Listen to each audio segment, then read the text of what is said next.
Hello. So I came back real soon, isn't it? I think after the important topic that I talked about in my last video, now it's a time for providing you with a bit of more like evidentiary materials. So in order to have a better understanding or better picture of the matter, let's just do a quick review about my life and my work history in Australia.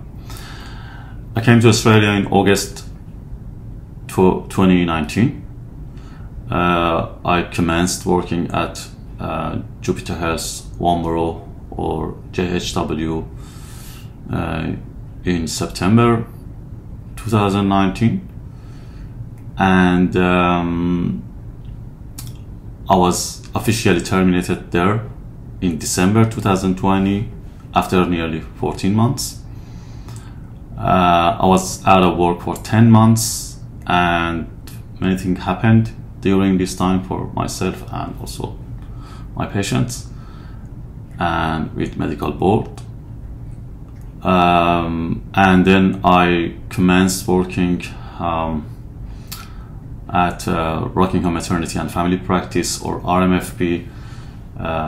Officially, I started working there from 30th of August 2021, and I was terminated at RMFP in on 15 November 2022.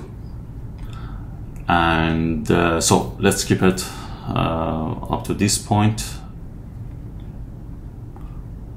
As I said, the 10 months of time being out of work between like JHW and RMFP was very challenging, and I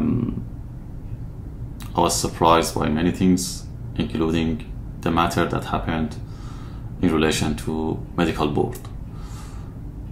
And however, I finally started to work at RMFP from 30th of August 2021.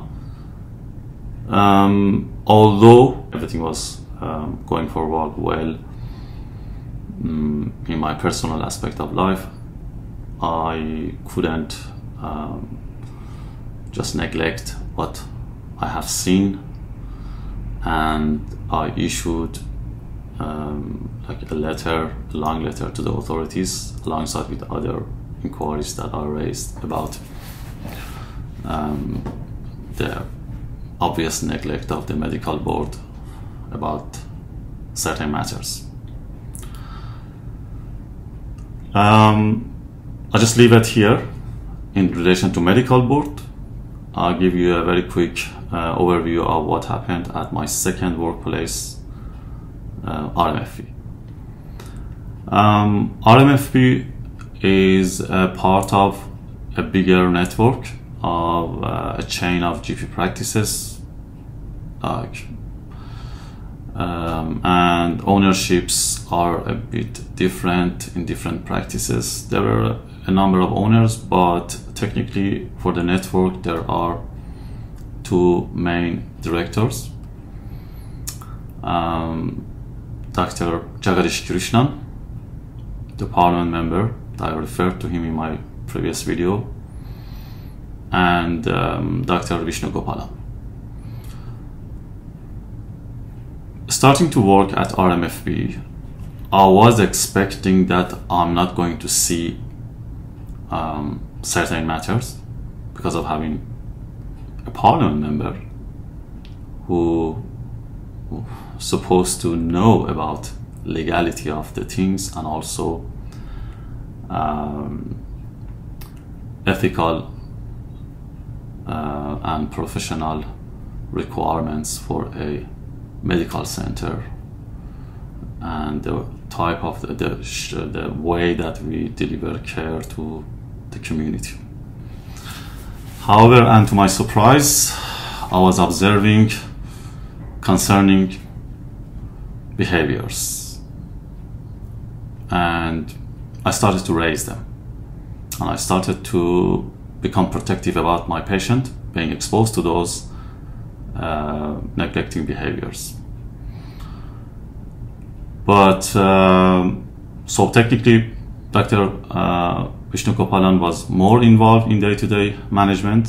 Also, Dr. Jags was also pretty much very involved. But I was communicating things in the most respectable way that I could communicate things with mostly Dr. Vishnu Gopalan. However, not only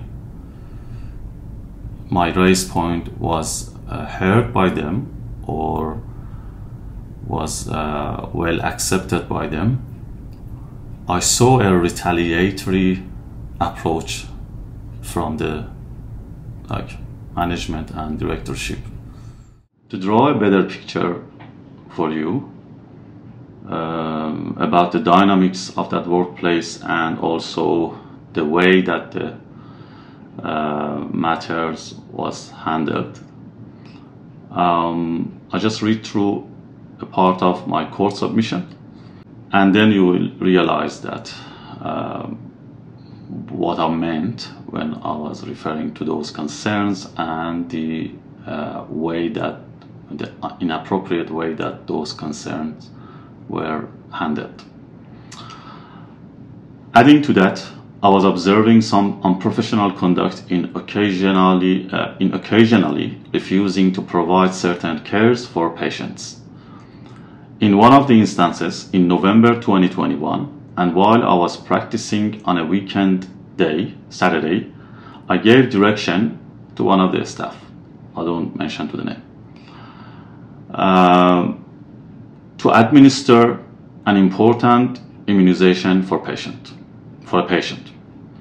She refused to do so. She refused to do that because the patient did not have money.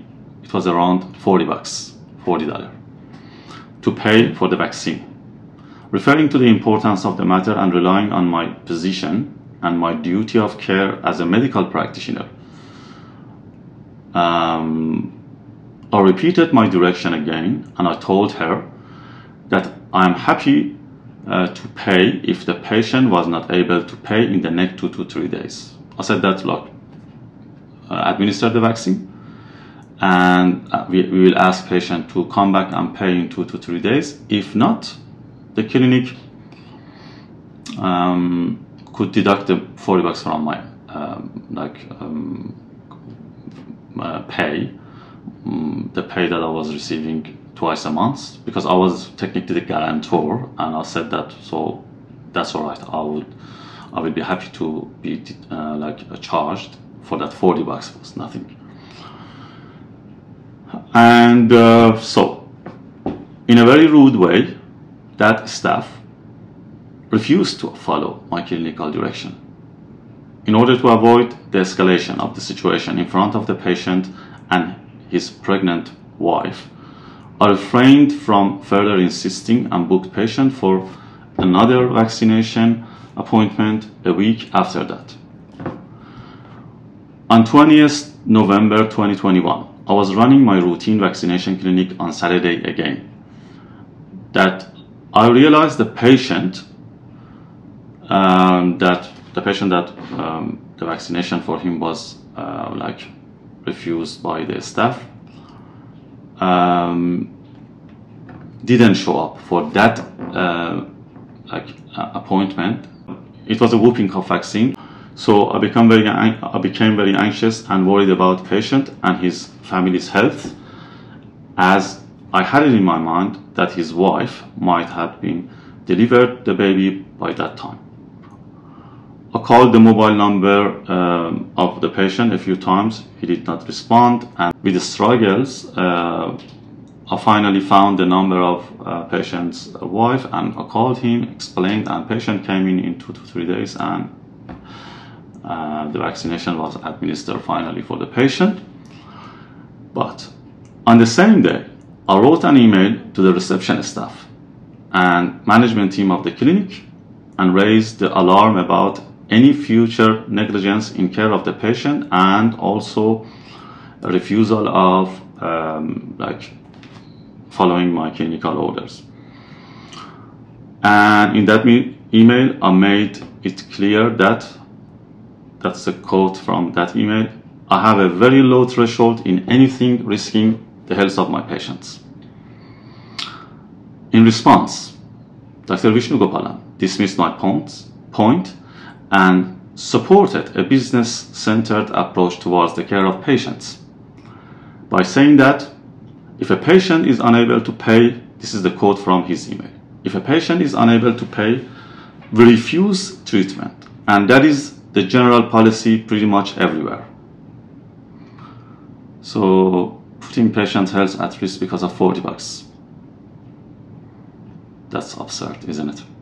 After becoming disappointed to sort things through constructive conversation with someone like Dr. Vishnu Gopalan, who you will hear more about what he has done, I started to think that it might be logical to approach Dr. Jags, who is a parliament member and supposed to be very aware of these things and should put weight on my concerns. So I'm going to talk about this bit, the conversation with Dr.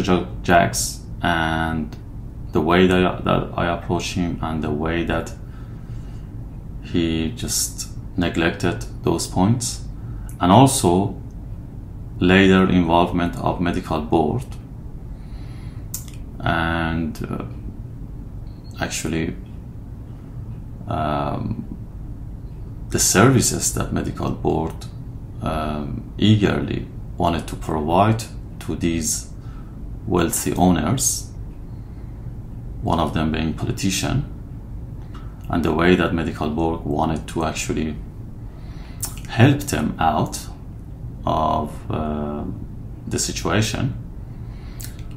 Yeah, I'm going to talk about these points in the next video, so to not make this one very lengthy. See you soon. Bye.